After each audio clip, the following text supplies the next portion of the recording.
Hello and welcome to Apex Racing TV's live coverage of the iRacing Israel League. We're here at Donington Park for the 10th round of the season, and today we'll be using the full GP layout, which includes the little bit sticking out at the top like you can see on the track map. And let's see what we've got today. Alon Day has a 45-point lead at the top of the championship standings after 9 rounds, with Michael Sherling currently sitting in second. With two drop weeks where each of the drivers' two lowest scoring rounds aren't going to be counted in the final results, then there are only 3 rounds to go. We're only going to see the true gaps at the end of the season. My name's Dane Baird, and joining me in the commentary box today and also controlling the lovely cameras and the beautiful SDK gaming overlay you're seeing on your screens is Adam Barth. Adam, welcome along then for the 10th round, your 8th round of the season. And who have you got your eye on for today?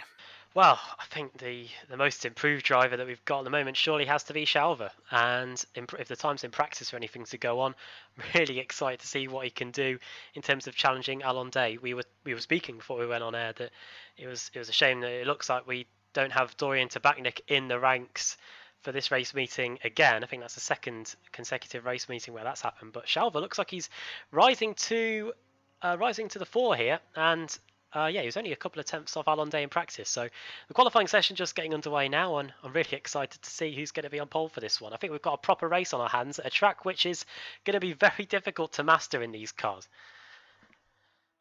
Yes, it is. This track is notoriously difficult. It's a very, very tricky circuit. There's grass runoff everywhere, and that makes it very difficult, especially on the new tyre model. Those grass runoff areas are very, very slippery indeed. So if you get a couple tyres on there, you can expect to be going off. Here is then Alon Day, the championship leader, and I guess the favourite. The race he's weaving a little bit as qualifying has just got underway. He's on his outlap, as are most of the drivers in that number 54 Monster Energy car. Yeah, obviously it's a closed qualifying session, lone qualifying, so you won't be seeing the cars go share the same track together. So I think we'll just have to pick with Alon Day and stick with him, and then after that we'll hopefully see the rest of the field come across the line to set their laps. But I don't think at the moment in this iRacing Israel League there's anyone better to go on board for a lap around this circuit than Alon Day. He drives in the NASCAR Whelen European Series. Obviously that's not taking place at the moment due to the current situation with the coronavirus pandemic, but he's definitely put on a show so far in this season. And here he is warming up the tyres, Dane, getting ready for a flying lap. He's going for literally the widest possible entry into that final corner. Taking advantage of the track limits for sure. Let's see what Alon Day can do. It'd be good to ride on board actually for his first lap. There we go, that's a beautiful shot. As he comes in towards turn 1, clipping the apex there. Not going to go too wide because there is grass on the outside like I mentioned before. That will drag you out wide. Getting a little bit over these curbs. This is very tricky over the crest. Really unsettles the car. And braking under steering input. He's run a bit wide there actually. As Alon Day, he's not going to be happy with that line. Let's see as he comes up the hill now towards McLean's. This is also a tricky one. You're sort of braking under turning as well, otherwise you're going to end up in that gravel trap on the left hand side. Taking a nice exit up another hill. Many hills here at Donington. Over the blind crest, you never really see the apex to this corner until you're there, which isn't very helpful. And then towards what could be my favourite section of the circuit, but we're using the full GP layout today, so normally I'd love to go on that chicane to the right, but we're going to head to the left. Really tricky one. Very bumpy on the apex of the second apex. Don't want to hit those bollards. It's going to give you a slowdown penalty, which is the last thing you want, especially in qualifying. And they only get 2 laps as well in this series in qualifying. After that, they don't count. Eric Alster setting the first lap of qualifying, and we'll see the driver's lap starting to file in as Alon Day is going to come around the final corner, not taking the line that we saw him take the previous lap. Let's see what sort of time he can do. Hagay Farran with a fairly quick time of 1:35.8. Alon Day crosses the line. Where's he going to go? Straight onto pole position with a 1:35.7. He's going to start his second lap, as is everyone else. Still a lot of drivers not setting a time yet. We've got a bigger grid than we had last time out. Let's see how many have we got here. Looks like over 20 for sure, maybe 22 cars in this one, which is good to see. Here is the man that you were talking about earlier then, Adam Shalva. Oh yeah, and he's just coming onto the back straight now, going towards the Melbourne loop. Looks like he's come out of the pit lane a bit later than everybody else. Obviously, he doesn't have to go the moment the clock starts counting. He's got 10 minutes to do 2 laps, no more than that. So here he goes through the chicane towards the hairpin. Let's see if he can set a decent lap here and challenge challenge Alon Day. Great job by Hagay Farran. At the moment, he's only half a tenth of a second away from the championship leader. Through the hairpin we go then. Shalva hasn't set a lap time yet. Hopefully he hasn't picked up an off track anywhere, otherwise this lap will be invalidated. He's just got the final corner to negotiate now. This downhill left-handed, it is very tricky to spot. It's almost a blind entry here. And now to the line, Sardeckel's gone up to third, but what about Shalva though? Over line he goes. And it is pole position by 0.4 of a second. What can Alon Dane do in response? He's just coming across the line now to complete his final lap, Dane. Yeah, I wonder what he can do there. We're setting 34s in practice like we saw a bit earlier. He sets the fastest lap of the session so far, 1:35.2. Let me bring up the practice times on my screen. 1:34.3 was Alon Day's quickest time in practice. Shalva was just half a tenth behind with a 1:34.4. So very close between those two, and we're seeing that again in qualifying. Only about 1.5 tenths separating the two. Shalva still got another lap though to warm up his tyres, which is very promising for him. I think he might be on for his first pole position of the season. I don't know actually. I think that might have been his final flying lap. You know, he has got 2 laps in the books, so maybe that was him done. Not too sure in fact, because yeah, everybody's now back in the pits. Maybe his first lap was invalidated then, because he definitely wasn't on the board when he set that last lap. So that's interesting. Must have gone off track somewhere along the line. Let's have a look at Portman. Looks like I don't believe he has a time. It looks like he's done both of his laps as well. 2 laps have been shown as being done on the timing anyway. Well, not the qualifying session to remember for him. He's going to be starting at the back. Let's see who else we've got. This is Toma Ventura. Also without a time, it seems. Yeah, Toma's on a out lap, it looks like. So he has got 3 minutes to set at least a time. He could definitely get 1 lap done. I don't think it's going to be possible for him to squeeze 2 laps in here with just under 3 minutes left of the session. But let's see. He's just coming into the chicane now. You can see how much the bumps on the inside of the second apex really unsettled the car. He was almost on 2 wheels for a moment when he came through there. Really massive bumps. We saw in practice before we went on air, Adam, how much it unsettled the car when we were riding on board with Shalva. He was very loose out of there quite a few times. Let's have a look at what he can do into the final corner now then.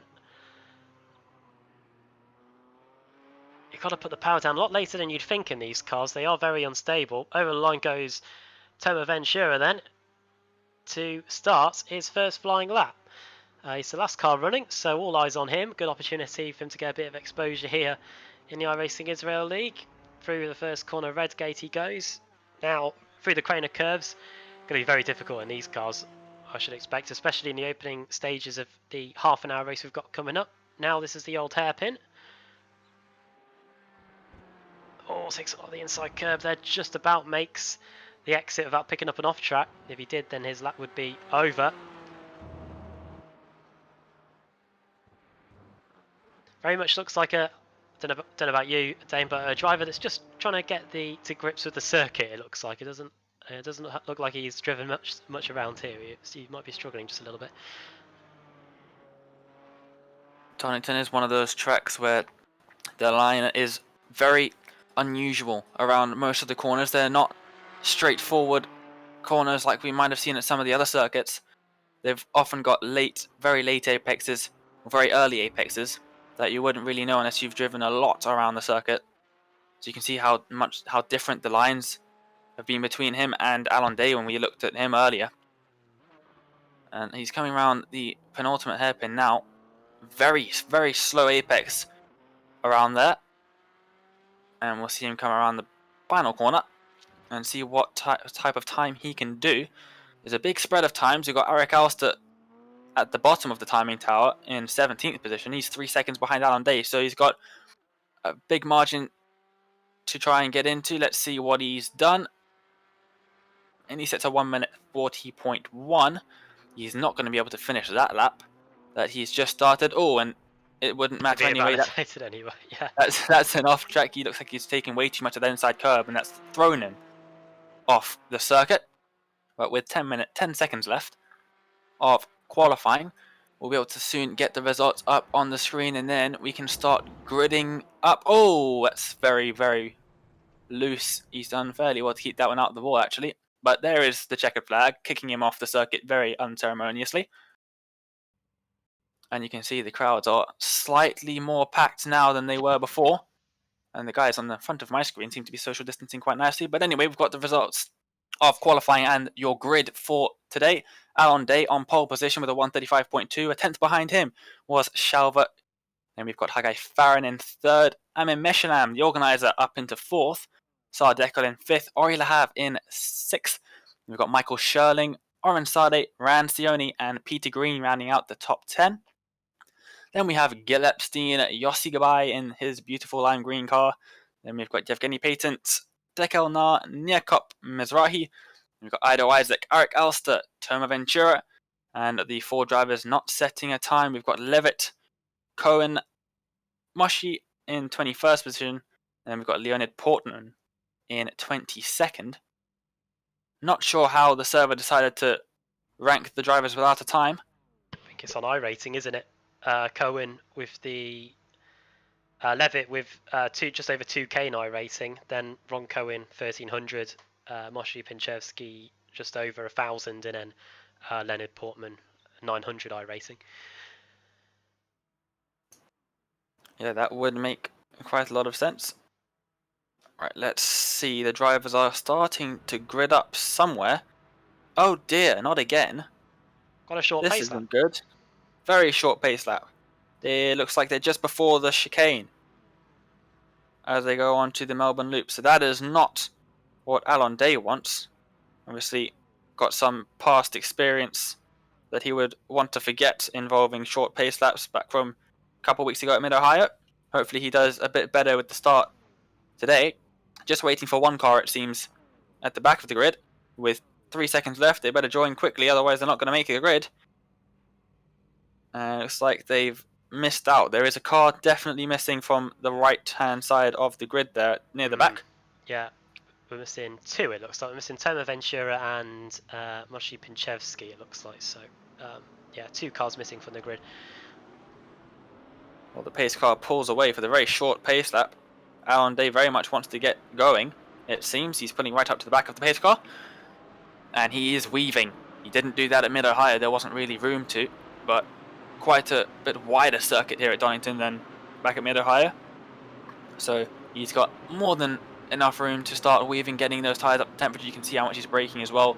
Periodically trying to get some heat into those brakes, which is going to be very important heading in towards turn number 1. And we'll see the rest of the field try and get around the hairpin all in one piece. We've seen a couple of times in the series drivers making contact in the middle of pace lap, which is interesting to say the least. But here is Alon Day then on the outside of the final corner, and it looks like he is going. Yes, he is. The green flag is waving, and we are green here at Donington for 30 minutes of racing in the iRacing Israel League for round 10. And it's a great start from Alon Day, and Shalva's dropped down to 3rd. A very poor start from him. Hagay Farran moving up into 2nd. And Shalva's under pressure now from IMSA Michelin as well. Very poor start from Shalva. Alon Day is absolutely miles ahead as they come down in towards the old hairpin for the first time. You can see the gap starting to increase. We've got a move made. It looks like Michael Sherling making a move on Sardeckel.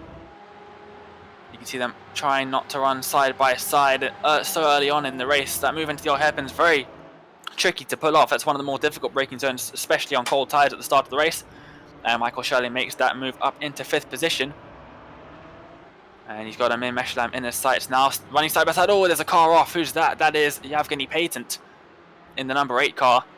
Unfortunate for him, manages to keep it out of the wall. Not sure if there was contact or if that was just a loss of control from him.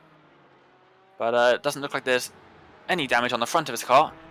Meanwhile, Alon Day coming towards the end of the lap. It's a fairly short lap compared to some of the other laps we've seen on the calendar. Looks like Yevgeny Patent's still off the circuit, actually. Oh, and there's Shalva going for a move up the inside into the penultimate corner on Hagay Farran. Great move from him. And he's back up into 2nd position. Is Hagay Farran going to be able to come back at him, though, as they come around the final corner? No, he's not. So, poor start initially from Shalva. Oh, and Alon Day spun again.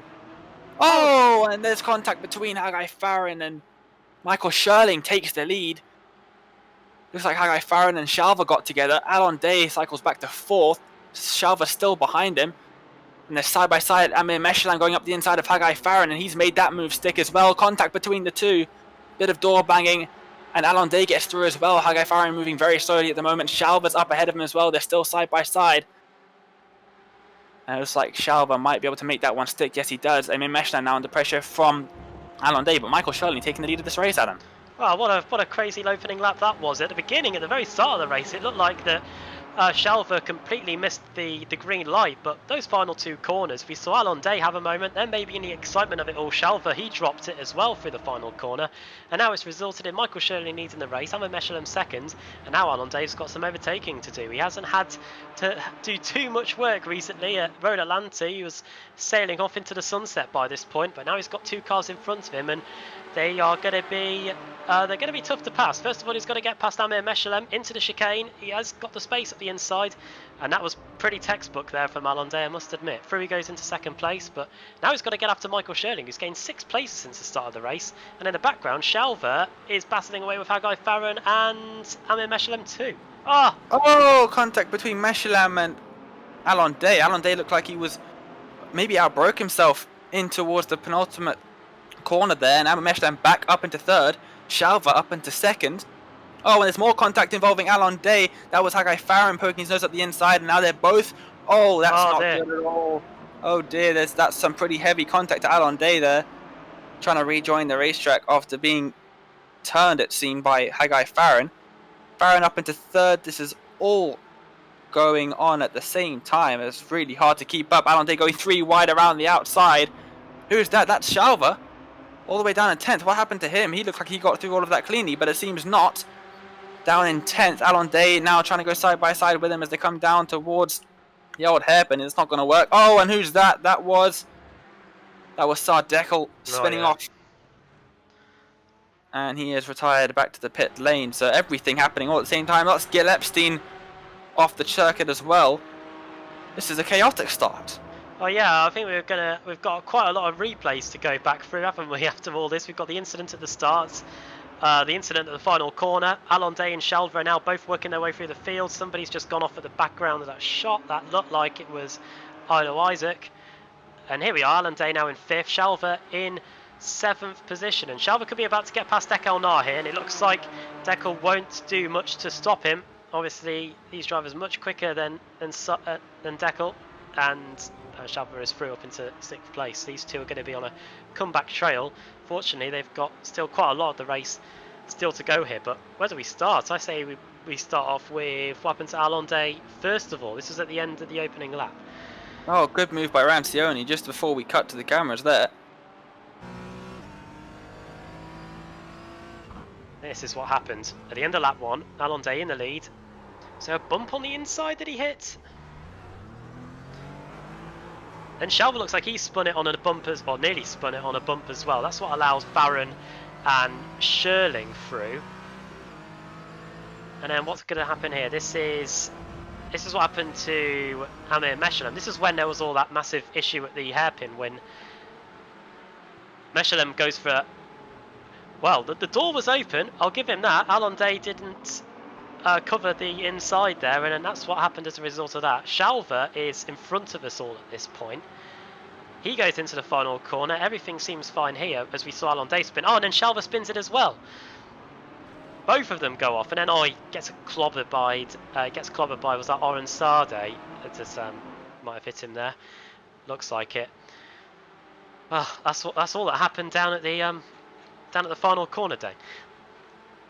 That final corner seems to be an action point in the race so far. Michael Schörling still leading. Amir Meshadam in second position. This is his highest position he's ever been in his own series so far, with that beautiful livery on. Ooh, Hagay Farran almost looked like he was going to slam right into the back. The interesting thing to note is that Shalva is closing in on Alon Day, and I think that might be a lot due to the damage that is on Alon Day's car. It's a very beaten up looking Cayman from that big hit that he got. And you can see on the right hand or the left hand side of our screen, the side that's currently in shot now, you can see all the scrapes alongside as well. Michael Schörling setting the fastest lap of the race at 1:35.6. That's a very quick lap from him, and he is definitely going to be in a great mood after this one if it carries on going like this. Hagay Farran moves up into second position, overtaking Amir Meshadam on the first corner. It was a good move down the inside there. Hagay Farran is now going to be chasing Michael Schörling, but he is about 4 seconds down the road. But there are still 23 minutes left. Let's have a replay of that overtake. His riding on board with Hagay Farran. There's Amir Meshadam ahead, and he just brakes much later. There's a bit of a dive bomb, and Amir sees it. Oh, yeah, I'm not too sure about that one. That seemed like a pretty hard dive down the inside, and I think Amir just got a bit frightened maybe and wanted to avoid some contact. I don't think he would have necessarily made the corner. Hagay Farran, if Amir didn't move away. Good thing for him that he did. He's still up in his highest position so far, third position. Hagay Farran not catching Michael Schörling, interestingly, after about a lap. The gap is pretty much the same as it was before. Maybe some damage to his car as well that we can't see. Maybe some floor damage. Ido Isaac retires. Yeah, not too sure what happened to poor Ido. Let's have a look at the replay. Here he is. This is just on the exit of Redgate. This is going through the Craner curves. Oh, it's the change of... Yep. It's the weight shifting that's thrown him sideways. And I think he's just called it a day. This is what happened to Sardekel, who... Very similar looking car. Yeah, it is. Yeah, the all black. Oh, it's that change of direction again, isn't it? It's the exact same thing, but I think this sent him right into the wall. Yes, it has. Oh, that's a massive impact in there. That was... Not too sure who just went off as well in the background. I think that was just ahead of these two. You can see, there he goes. The exact same thing happens to the driver just in front. Gillespie loses his braking marker. It looks like he can just go straight off into the grass. He does incredibly well to keep that out of the wall. And also heading in a straight line. He managed to come back onto the track nicely. This is Ori Lahav. Yeah. And the exact same incident again. So catching a lot of our drivers out, it seems. Oh, well, you could see going off in front was Sardekel, and then Ori Lahav pretty much replicated it as well. We both got warned by a fellow commentator of ours, watch out for the Craner curves in these cars, and they weren't wrong. We've seen quite a lot of cars going off in very similar fashion over the first few laps. My replay has just lagged slightly, and I saw Ori Lahav almost repeat the exact same thing again whilst we were watching the replay of him doing it. So that seems to be catching him out a lot. His car is very damaged at the moment. I'm not too sure how that car is still running in that very beaten up car. Hagay Farran dropping back actually from Michael Schörling. Here's Alon Day moving up the inside of Oren Sade. Oren Sade not putting up a much of a fight at all. And now just behind him is Shalva. Shalva has a bit of damage to the left hand side of his car as well. Alon Day hits the new fastest lap of the race. I'm not sure if that's new damage. I didn't see it there before. But he's going to have to try and get past Oren Sade as well now. And this is all the while letting Alon Day gain a little bit of a gap. Yeah, Shalva now is to turn it. Oh, careful! Oh! Shalva desperately trying to get past Oren Sade here in 5th place. No way through there. That's probably one of the toughest places to get an overtake done. Trying to set him up for a move onto the back straight potentially. Alon Day scampering off up the road. He's managed to put just over a second between these guys now. see if Shalva can get it done into the chicane. He's got a decent run. He has got the slipstream. Running on board with him. Is he going to go for a move up the inside? Maybe just too far away. But the chicane, but the hairpin might be a potential opportunity. Good job by Oren Sade. They carried a lot of speed through the chicane, so he was able to put a few car lengths between him and Oren Sade.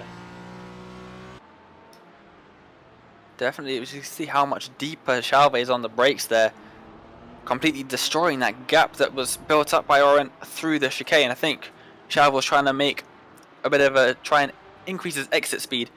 I don't think he anticipated Oren having such a good line through there. Oh, look at that! That's a beautiful move he's just made down the inside. Oh, he's not made it stick. That's unfortunate for him. That would have been a very good move.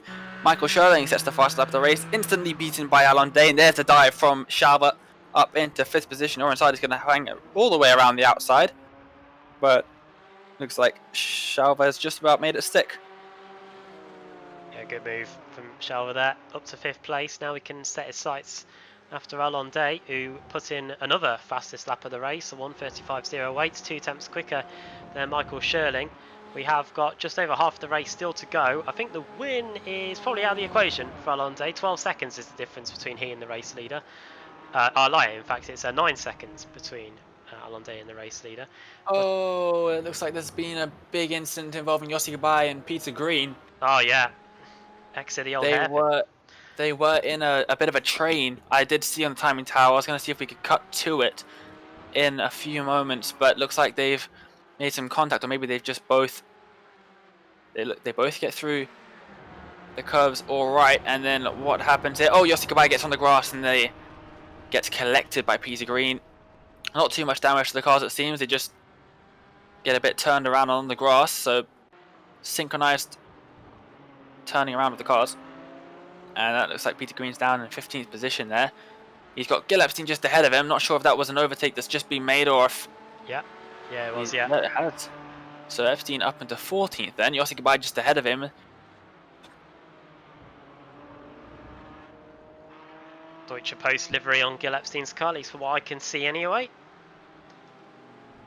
Here is Ori Lahav, who has got the recovering Yossi for Gabai, who has got a lot less damage. You can see the rear spoilers missing, and well, I think either Lahav was trying to get out of the way of the approaching Yossi Gabai or trying to pull up a bit of a defence. Whatever's happened, it's irrelevant now because Yossi Gabai's up the inside and up into 12th place, and Ori Lahav is really struggling with the car. I wonder if that lack of rear spoiler might just be hindering him a bit, but yeah, through goes Yossi, the bright green car, up into 12th place. We do love a bit of the bright green car on Yossi Gabai's Porsche, but that is a really beaten up Porsche of Ori Lahav there without the rear spoiler as well. Like you said, that's going to be hindering him quite a lot. Here's Rancioni in that Golf 4 car. That is a beautiful looking livery. I really do love that colour combination. Very famous one. Oh, and that is Ori Lahav. I think it just cursed him slightly there. He's off at the curves and he let Nikop Mizrahi go. And it looks like Yevgeny Payton's about to catch up to him as well. Here's Gil Epstein running in 13th. Peter Green now behind him. Also recovering as Yossi Gabai was. Oh, actually, he's not recovering. He's still behind him. After a lap, he still hasn't got by. Yeah. So Gil Epstein managing to hold off that gap. Hagay Farran now sets the fastest lap of the race, a 1:34.9. That's the first time anyone's broken into that 1:34 marker. Yeah, Epstein and Green. Gil Epstein overtook Peter Green at the right-hander just before the back straight on the previous lap, and they're still going at it. Yeah, I think we kind of preempted the spin for poor Ori after he lost that rear spoiler. These two probably one of the closest battles going out on a circuit at the moment. But you're right, Hagay Farran into the 34s, something that Alon Day hasn't been able to do in this race so far. Last time around he did a 35-1. Don't know whether the damage or maybe the tyres being burnt out from all those spins has hindered him quite a bit. Yossi Gabai said he'd enter the pit lane, but I think that might just be an error on our timing screen. He's still being shown in 12th place, so no need to worry for fans of Yossi Gabai. Ori Lahav has finally called it quits. I think he needs a new car.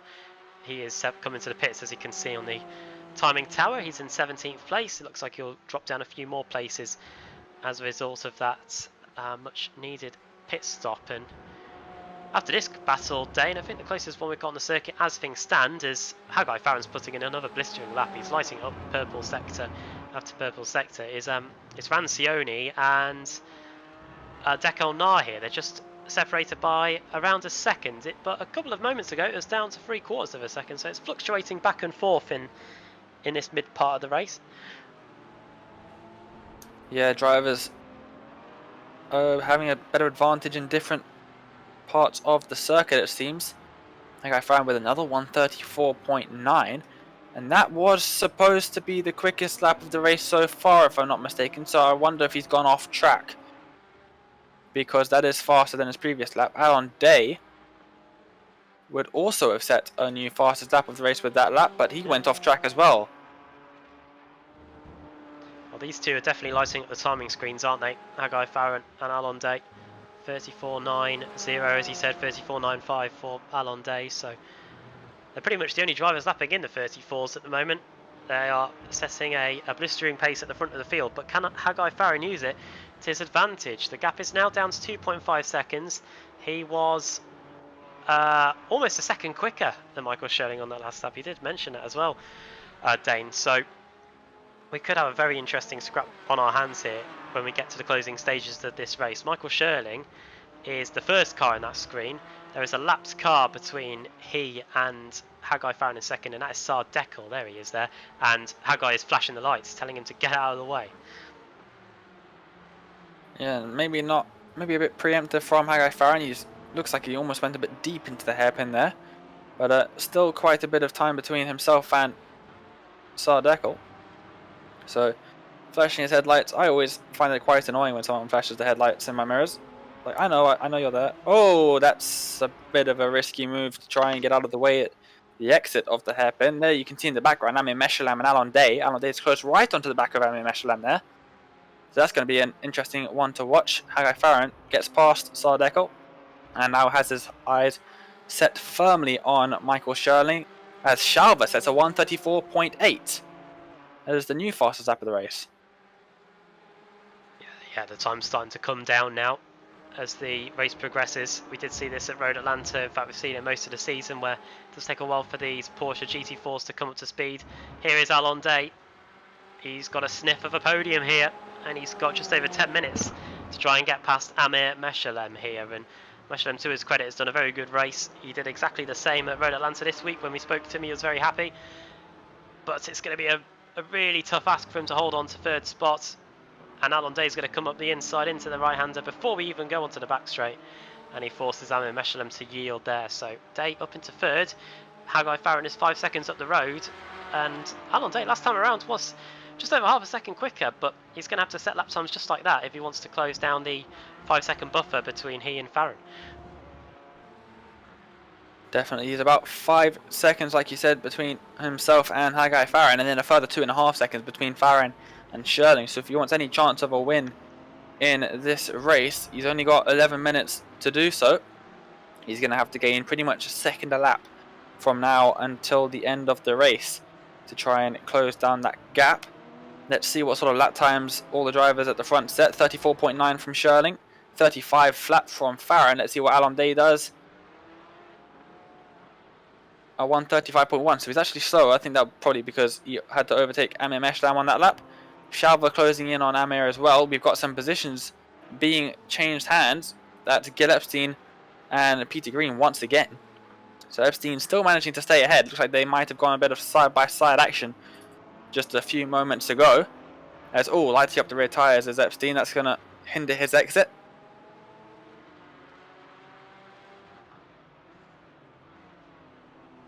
And yeah, these two have been battling since since both of them went off, and if that's presented an opportunity to Peter Green, it looks like he's going to try and take it.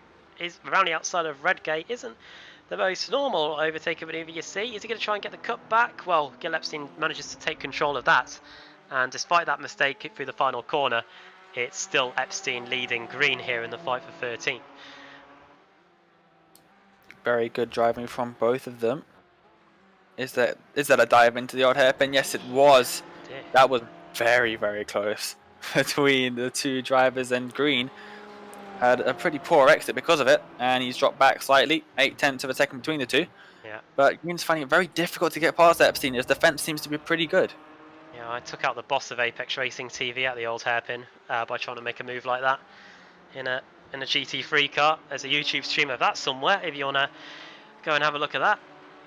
But Gil Epstein has been able to put a few car lengths between he and Peter Green, and it looks like fastest lap of the race. That's for a lightning Alon quick Day. lap. That is a lightning quick lap from the two-time NASCAR Euro Wheeling Series champion. We always like to throw that in there. I'm sure he appreciates it, but he is definitely flying right now. Quickest on the circuit for sure, but it's not quick enough to catch Hagay Farran. I don't think. There's only 8 minutes left. No, yeah, the gap's just down to 4.5 seconds, and even on that last lap, Hagay Farran was only fractionally quicker than Michael Schürling, and I think at the beginning of the lap, while it was 2 seconds, it's now gone up to 2.2, so Michael Schürling looks like he's been able to restore some of the pace that he had a couple of laps ago. So at the moment, we've got the fight between a battle brewing between IMSA Michelin and Shalva. This is a fight for fourth. And then after that, you've got Dekel Nar and Adam Levitt. One driver I've noticed we don't have with us today is Michael Simon. He usually is in a scrap at this point of the race. And here comes the bright red and white car of Levitt trying to get past Dekel Nar. Is he going to get by into the chicane? Oh, it was a half chance there. But Dekel Nar good on the brakes and was able to stay ahead. I would not have been as brave as Dekel Nar then to come across Adam Levitt. That looked like Punt City. Right there, once again, Levitt slightly better on the brakes, but that exit is not his strong point, it seems, and that is where he seems to be falling down. Here's Chalvon right on the back of IMSA Michelin in the 777 car. Let's see as we ride on board with Chalvon. Let's see, you can see the elevation changes here as we come through the curves, having to lift over the crest. It's going to unsettle the car quite a lot. He's going for the exit, and it hasn't paid off quite as well as he would have hoped. He's going to have to wait until probably the back straight, I would have imagined. He's about 0.3 behind. You can see just how close he is now as they come through there. IMSA Michelin not having the best line through that last sequence of corners. This is where he's going to have to get a good exit. Oh, that's almost looked for a second like he was going to get a bit of a shunt, but Shalva's exit nowhere near that of Amir, and Amir just seems to be pulling away as they come towards really the only overtaking spot we've seen other than maybe the first corner. Let's see how his run through the chicane is. All sorts of loose getting over those bumps. Is he going to make a dive into the hairpin? Let's have a look. He gets right alongside him. He's going to go for the exit, I think. Let's see if he gets it. Misses the apex slightly, and IMSA Michelin making that car of his very wide. He's doing a very good job here, is Michelin, covering all the lines that he needs to. Cover the inside line very well there into the final corner, and he's even been able to put a little bit of breathing space between himself and Shalva here. And we've just got over 5 minutes to go. It's just over 90 seconds a lap here, so he's not going to have to hold on for too much longer. And for Shalva, time is starting to run out if he wants to get that fourth place. Gap remains 0.4 of a second as Michael Schürling has increased the gap even more at the front, up to 2.6 seconds. Hagay Farran is 4 seconds ahead of Alon Day now as Shalva misses the apex by quite some distance going into the old hairpin. It's always tricky at Donington. There aren't too many braking markers on the circuit, and the ones there are can quite easily be blocked by the car directly in front of you. So when you are following a car as closely as Shalva is following Michelin, that is definitely something that does happen quite a lot, especially to me. I really love driving this circuit, but I can never seem to find the right line. It's always a bit here and there. Oh, I love this track. I did do a live stream a couple years ago that occasionally does the rounds of me after I've had a few drinks. That's worth viewing. But these guys certainly firing on all cylinders here. As we've now just got less than 5 minutes to go, and they're coming up on some lap traffic here, which may have an impact on this battle. They have got just in front of them, that is Moshe Pinchevsky, and just in front of them is Sardekel, who we saw getting lapped by the leaders some time ago. This might hinder IMSA Michelin, or it might help. Him. Let's have a look. Well, Moshe gets out of the way quite easily. Unfortunately for these guys, they're all lapping them on the front straight. That's helped them quite a bit, I think. Yeah, but I think they're going to come up to Sardekel in one of the trickier sections of the circuit. Just like we had a bit of a spin from Ventura, it looks like, as the leaders of the race, Michael Sherling, Hagay Farran's closed up that gap. It's only 1.5 seconds now with 4 minutes left to go. Wonder what happened to Michael Sherling, and looks like Farran's just lost half a second in that last few corners. Looks like he's had a really poor exit. He's just lost 7 tenths in one corner. Well, I was about to say that Hagay Farran had gained some time despite going off the circuit, but yeah, it's now back up to 2.2 seconds again. This might be worth having a quick look just to see what he did. Was it just, he might have just run wide through the exit of the old hairpin here, looking at Hagay Farran from a little bit of a while ago. This is on the replay. Into the right hand at the old hairpin. Yeah, he just kicks up a bit of the dirt, and that's why the gap has now gone back up to 2.1 seconds. There's the fight for the lead, and let's get the sectors up for you. So yeah, sector 1, a couple of attempts taken out, but look at that, sector 2, 1.3 seconds dropped from Farran.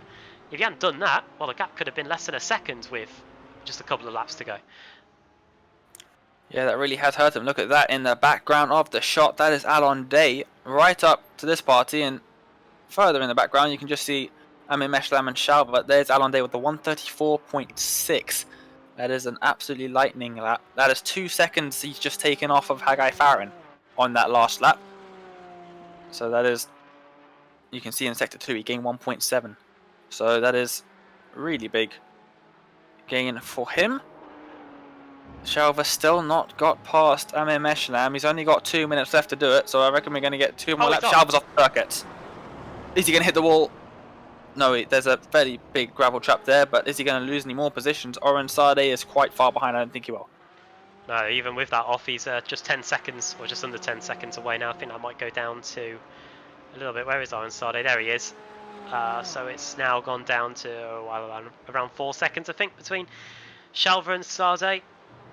But yeah, that gravel trap was quite big, and he was able to not hit anything, which is good news for him. He should remain in 5th place if he doesn't go off again. But you were mentioning it, Alon Day, I didn't think he'd be able to catch Hagay Farran before the end of the race. He is going to have the mightiest of last laps, I think, because we've got just under 90 seconds to go if he wants to stand on the podium. The gap is now just under 1.5 seconds as he sets purple sector after purple sector here. Yeah, he's going to have a fantastic final lap, but like you said, it is the final lap. We've only got 70 seconds remaining. That's not enough time to complete another lap, so Michael Sherling takes the white flag, as does Hagay Farran and Alon Day. The top 3 separated by about 4 seconds on your screens. And it looks like most of the battles have sort of petered out, but if any one of these drivers at the front makes a mistake, the driver behind them will be right on the back, and that's going to be pressure of note. Rancioni goes off the circuit as well, only for a brief minute. But all eyes are on the drivers at the front. Hagay Farran going slightly wide, as does Alon Day, so that's not any time gain for him. He's actually dropping back a considerable amount. You can see on the timing tower, he's just lost about 0.3 of a second in that sequence of corners. Hagay Farran 1.8 seconds behind Michael Sherling. Oren Sade is off the circuit massively at the old hairpin. We'll see if we can get a replay of what happened to him. Oh, he's stuck on the wall. He's so far off, he's right where our camera position is. That is impressive from him to know where the cameras are. He just wanted to get on the cameras, I think. He just wanted some camera time, and he did sort of get it. He came right up to our cameras, but Michael Sherling then, coming around the penultimate corner, the clock ticks past 30 seconds. We are on the final corner, and it looks like Michael Sherling, touch wood, is going to take the victory at Donington, coming around the final corner. No spins from him, cool as a cucumber, and a number 200 car. He is going to cross the line to win his first race, weaving massively, and into the wall is Michael Sherling there to celebrate. Oh wow, That is Deckel Nar getting past Adam Levitt. Adam Levitt, all sorts of wide there on the grass. That's not going to help him at all. He's lost the position. Unfortunate for him. As Michael Scherling once again off the circuit. Weaving. Maybe doing some donuts as well. Here's Gil Epstein on Yossi Gabay. That is a very, very brave move. Down the inside of the second apex of the chicane around the penultimate corner. Yossi Gabay almost touching doors as they come around the final corner. They do touch. Still side by side as they come around towards the final corner. Let's see what happens with this. Yossi Gabay has the inside line. Let's see Gil Epstein trying to close the door. Yossi Gabay, big contact, and Gil Epstein is right around. Eric Alster's managed to benefit from that. He's up a place. Gil Epstein is going to overtake him, so too Peter Green, and Yevgeny Payton also through. So poor Gil Epstein is going to end up finishing 15th place after all that. Oh, he looks like he's overtaking Yevgeny Payton just before they cross the line. I don't know how he's managed that. Maybe Yevgeny Payton just let him pass. Feeling sorry for him maybe, but that's interesting change of positions there at the line. Here's Portman, the only driver not to finish the race just yet. In 19th position, his car looks pretty banged up. He's going to cross the line in 19th position. I believe it's his first race of the season. Hopefully he'll join us again next week. I'm going to have a look at where we are next week. Let's have a look at that. And also, I think Michael Scherling's just closed the gap to Alon Day by about 10 points. So that gap is now only 35 points. And we're going to start to see the drivers' drop weeks come into effect in the next couple of weeks. Only 2 rounds left of the iRacing Israel League. Let's see if I can get up the rest of the calendar. I believe we go to Bathurst and Interlagos, I want to say. Ooh, okay. But yeah, Bathurst is definitely on the calendar. I'll get that up in a minute. But for now, here are the race results. We've got Michael Scherling taking his first win of the series. Then we've got Hagay Farran in second, Alon Day in third, IMSA Michelin in fourth, equaling his best finish of the season. We've got Shalva in fifth, Rancioni in sixth, Deckel Nar in seventh. And the last lap overtake on Adam Levitt, putting him down in eighth. We've got Ron Cohen, Orange Sider, Yossi Gabay finishing in his bright green car in 11th. Then we've got Eric Alster, Peter Green making the most of Gil Epstein's mishap on the final corner, and Yevgeny Payton unable to capitalize on it in 15th. Then we've got Sard Deckel, Tom Ventura, Moshi Vinchevsky, all a lap down, running out the top 18. And we've just got a couple more drivers there. We've got Portman a lap down, Nir Mizrahi, unfortunate race for him, 2 laps down in 20th. And just a couple more drivers there. Ori Lahav in 21st, and Ido Isaac in 22nd. Very unfortunate race for him. He finished 15 laps down. So that is not the race he would have wanted. Let's see if I can get up the schedule on my screen. And then we'll go and have a look at, see if we can get some interviews. So I was right, Interlagos is next week. And then the finals round, that's going to be very interesting at Mount Panorama Bathurst. Well, I cannot wait for that one already. Well, yeah, it's going to be like a culmination of everything they've learned over the tracks we've been to in the last few weeks. Really, isn't it? We've had all of the tracks almost serving as proving grounds for what the drivers are going to have to prepare for Interlagos and Bathurst to end the season. Probably one of the toughest circuits on the whole iRacing service is Bathurst. I think the Nürburgring Nordschleife is probably the only one that's more tough than that. So, yeah, these guys, they've got their work cut out, and I'm intrigued to see what's going to happen at those 2 race meetings over the next couple of weeks. For sure. Then we're going to get some driver interviews now then, and I think there's only one person we could start off the interviews with. That is the race winner. We've got Michael Scherling. Let's move him into the commentary box. We've got the race winner, Michael Scherling. Congratulations on your first win. How was that from your point of view? It was amazing. Very exciting. Was very stressful race. First few overtakes were like nice, but then after all the mess started in the front and I took the lead, it was super stressful. The tires were not grippy at all, and it was very difficult first 2-3 laps. But after that, I took the pace, and were able to maintain a gap, let's say, a good gap. Yeah, you did maintain that gap right until the end, so congratulations for that. Your start, like you briefly mentioned, before all the chaos involving the leaders at the time, was pretty good. You got quite a few overtakes, didn't you? Yeah, it was I don't know, went really good. I did I went good out of each corner, and were clean, easy passes. It was good. Probably good I made them, because if not, maybe I would get messed up in the situation later on. So, but eventually everything was okay. Pretty happy. Even though, like, we need to count Alon to have something like this in order to win for now. But let's hope in the future it will be different. Well, you did manage to keep the gap between yourself and Alon and Hagay as well down, which is very good for yourself.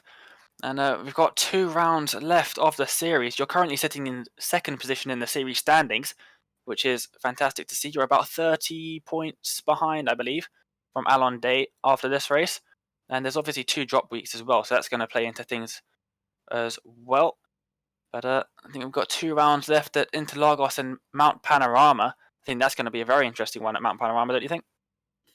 I'm actually very excited regarding Interlagos. So this is the most enjoyable track for me. So I was waiting for it all year. Mount Panorama, I don't really remember, unfortunately. Sorry. Well, you'll remember it after this race, trust me. Yeah. Yeah, it's going to be a very interesting round, I'm sure. That's going to be really, really interesting. Well, good luck for next week at Interlagos. Like you said, it's your favorite circuit, so hoping that you might be able to repeat this week's good performance and maybe put yourself back on top of the podium. Hopefully. Thank you very much. Thank you very much, Michael. Good to hear from Michael there. Well done to him as well today. Let's move on to second place, Hagay Farran. He joins us now for a quick word, and he joins us now in the commentary box now. Hagay, welcome. Hi guys, how you doing? We are doing great, and it was a great display from you out there today. There was maybe a chance for you to get the win with a couple of laps to go, but then we saw you lost a bit of time in the middle sector. What happened there? To be honest, Michael was so fast. You know, I knew that I had to be faster to gain on him, and when you're trying all your best, you would do some mistakes. And every time I thought that I was catching up, you know, I made just a slightly mistake. I maybe a bit of a mishap with the back markers, but at the end of the day, Michael was fantastic. So congrats to him. It was a pretty hectic opening part of the race for you and for quite a few others. Obviously, you came through the final corner and saw Alon Day and Shalva both off. You had to make sure you avoided all that, and then you're in second place. Well, if I'm entirely honest, I spun Alon. It was my fault. Oh yeah. He was braking to the corner from the outside. I was just after I was hit 3 or 4 times. I lost concentration for a little bit, and I just didn't manage the braking. So I send my apologies to him. I cost him a lot of places, but you know, after that I couldn't do anything. So I raced on. Second place though. I know you might not have been able to have got the win today, but another podium for you as we get towards the end of the season. You must be pretty happy with that. Yeah, fantastically happy. Very good series. Enjoying myself. And getting to grips with the Porsche as we approach the final 2 rounds. There are some pretty tough tracks coming up, I hear. I hate that car. I'm honest with you. It's got nothing to do with real life. Seriously. I can't wait for the next season to begin with the GT3. I'm suffering. But yeah, I'm getting used to it. Yeah, what was the opening sector here? Looks particularly tricky for some of your fellow competitors when you were going through the downhill descent. We saw quite a few cars going off into the gravel trap at that part of the circuit anyway. Yeah, I had the privilege to be in Donington in real life, and it's amazing how you don't see just how high the descent is, you know, from 1 to 4. when you walk the track in real life, it's a downhill section. You can't stop Mm. yourself from running. So amazing track. I enjoyed it a lot. Well done on the second place today, and I'll hopefully be able to back it up with a good result next week. So thanks for taking the time to come and speak to us today. Cheers, guys. Thank you. Good to hear from Hagay Farran. Alon Day, who completed the podium, Dane, is in the interview room, so I guess we should get him in for a quick word. Definitely. Let's move him up into the commentary box. Let's see if I can get him in. There we go. Third position, Alon Day in the commentary box for an interview. Alon, talk us through that start. That was pretty hectic. No, the start was, I think, was okay. It's just I made a rookie mistake in the last corner and caused myself to spun, and from that moment everything was really bad. Some other drivers did some rookie mistakes and totally missed the braking point and bumped me out a couple of times. And since then, my car was I had a lot of damage on my car, and yeah, it was a tough journey going back high to third place, but I'm happy with the results, considering what happened in the start of the race. Yeah, you did have quite a bit of damage on the car. We did see that, and also interesting to note that you still managed to get some very quick laps. You were the first person setting laps in the what was it, the 34s. So that was Yeah, really good. yeah, And also some more contact we're seeing on our screens on the replay. It had a bit more contact in the second lap as well, coming through that same final sector as well. So not the best start from yourself, but you still managed to climb back up into third position. So congratulations for that one. yeah. Thanks again. After they bumped me again in the second time, I pressed the party mode button and try to to do the quickest laps as I can, like qualifying mode. I knew that the time is limited and I need to catch at least Hagay. I tried, but they were too quick. So congratulations to Michael and Hagay for their performance. Um, yeah, I will see them next week. Is this the second time it's happened? Sorry, Dave. Is this the second time it's happened to you now? Obviously, Mid Ohio. Did you have a spin there at the start and then you had to fight your way back through? Yeah, I think I can change my name to Sebastian Vettel right now. I don't know. It's the car. I blame the car. Yeah, the track is banned. Something is wrong with the track. We're getting a lot of hate for the GT4 in the commentary box. Yeah, pretty sure I'm the only one. Yeah, Hagay Farran wasn't too keen on the car as well. He did mention that there would be a second season of the series in the GT3 cars, so maybe that will be a bit better for you guys. But also mentioning the next few races at Interlagos and Bathurst, so that's going to be very interesting to see how everyone gets on there.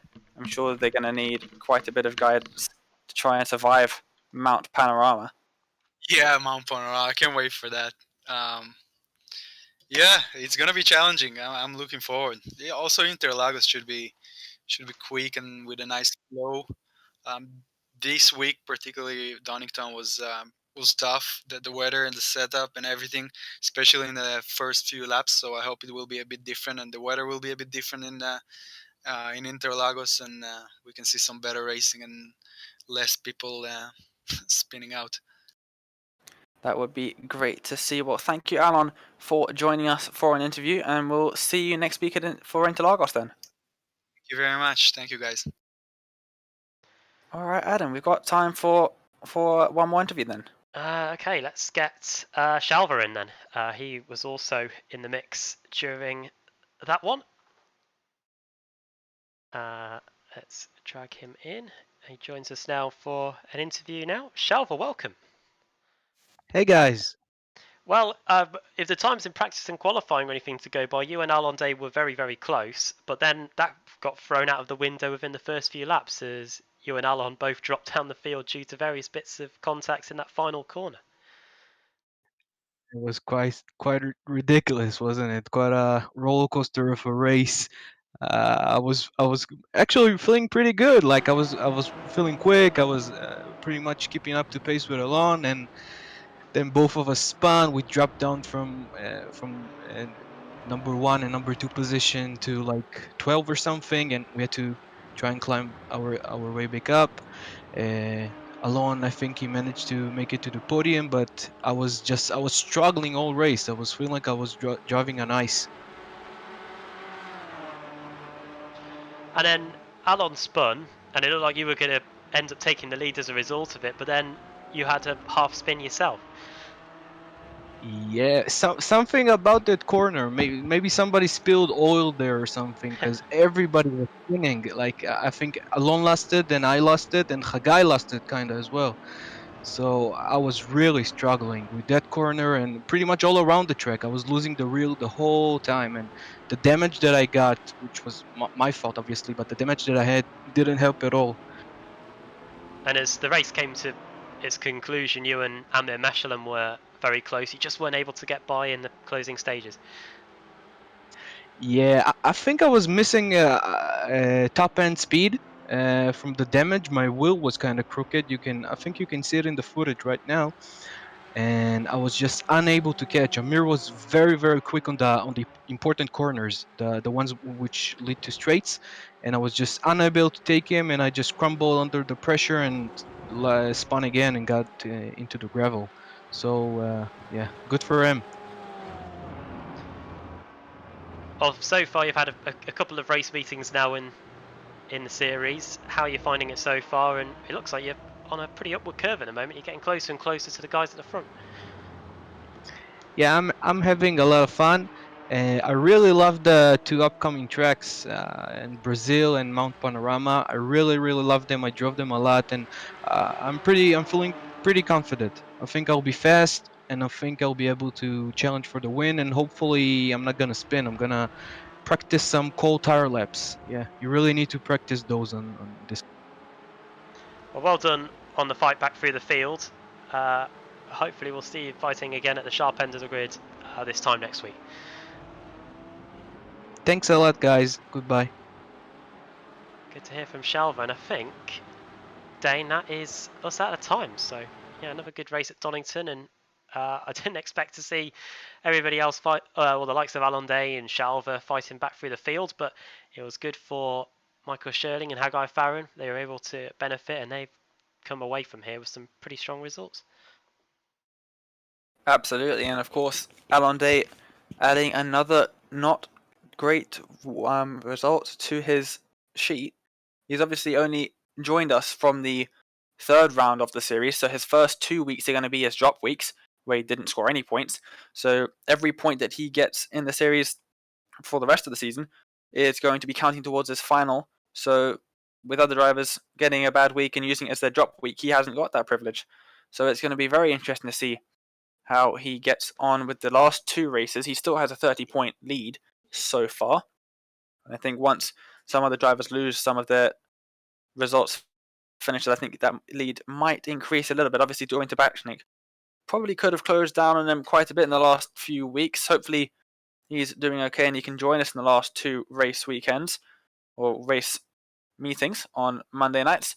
But 2 races up ahead. I'm looking forward to Interlagos and especially Mount Panorama. I think that's going to be an absolute spectacle. So before I close up, do you have any final words then, Adam? No, yeah, just to reiterate what you've been saying. Good job by Michael Scherling today. He was very happy as well when we spoke to him in the interview room. Yeah, I think what we gathered from those interviews was that roll on the GT3. But first, they've got to get through two of the toughest tracks on iRacing in the GT4s before we say goodbye to it. So, looking forward to seeing how they tackle Interlagos and Mount Panorama in the final 2 weeks. Absolutely. Well, like we have just said, join us back at the same time for the next 2 weeks for the final 2 weeks of the first season of the iRacing Israel League, the GT4 series. This is all from Donington Racing Circuit. We hope you join us next week for Interlagos. That's going to be a fantastic race, I'm sure. Thank you for joining us. here on the iRacing Israel League YouTube channel. Be sure to subscribe if you are new here. Also, go check out Apex Racing TV, providing all of the coverage, and also on Facebook and Instagram at Apex Racing TV. Well, from me, Dane Baird, and from Alan Barth and everyone else here at the iRacing Israel League and Apex Racing TV, we thank you for watching, wish you a good night, and happy racing.